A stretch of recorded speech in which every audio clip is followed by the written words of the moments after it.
মাসখানেক আগে অনুশীলন ম্যাচে শিশুর হাতে বোল্ড আউট হন ব্রিটিশ প্রধানমন্ত্রী ঋষি সুনাক।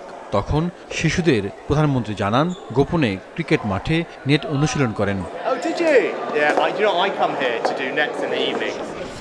ক্রিকেটের মতো রাজনৈতিক মাঠের ব্যাটিংও যে ভালো হচ্ছে না তা বোঝা গেল স্থানীয় নির্বাচনের ফলাফলে।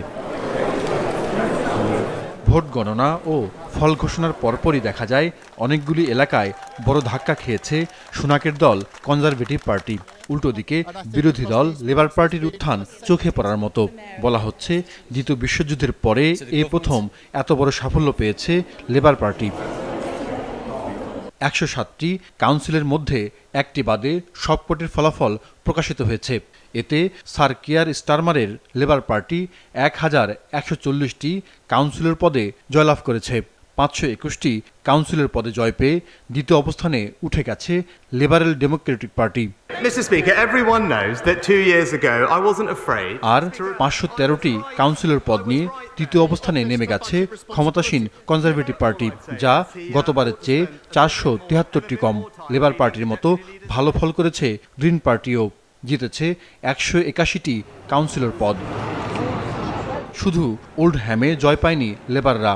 সেখানকার মুসলিম সম্প্রদায় গাজা নিয়ে দলটির অবস্থানে আদৌ সন্তুষ্ট নন। ভোটাররা মনে করেন গাজায় যুদ্ধবিরতির পক্ষে ভাবেনি লেবার পার্টির নেতারা।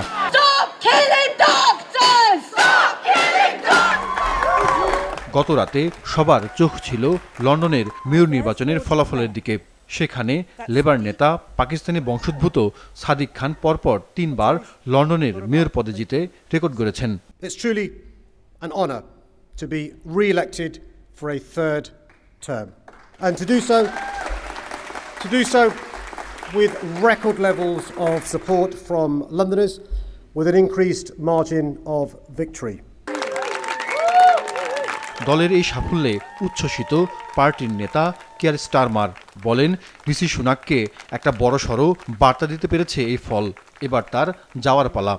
It is a fantastic result, a really first-class result, and here in Blackpool, a message has been sent directly to the Prime Minister, because this was a parliamentary vote. This was directly to Rishi Sunak to say we're fed up with your decline, your chaos and your division, and we want change. I took up running because my wife was a big runner. সব মিলিয়ে অক্টোবরের জাতীয় নির্বাচনের আগে প্রবল চাপে ভারতীয় বংশোদ্ভূত প্রথম ব্রিটিশ প্রধানমন্ত্রী ঋষি সুনাক। ভোটের আগে ক্ষমতাসীন কনজারভেটিভ দলেরই কিছু এমপি হয়তো প্রধানমন্ত্রীর ইস্তফা চাইতে পারেন। জাহিদুর রহমান, মাছরাঙা নিউজ ডেস্ক।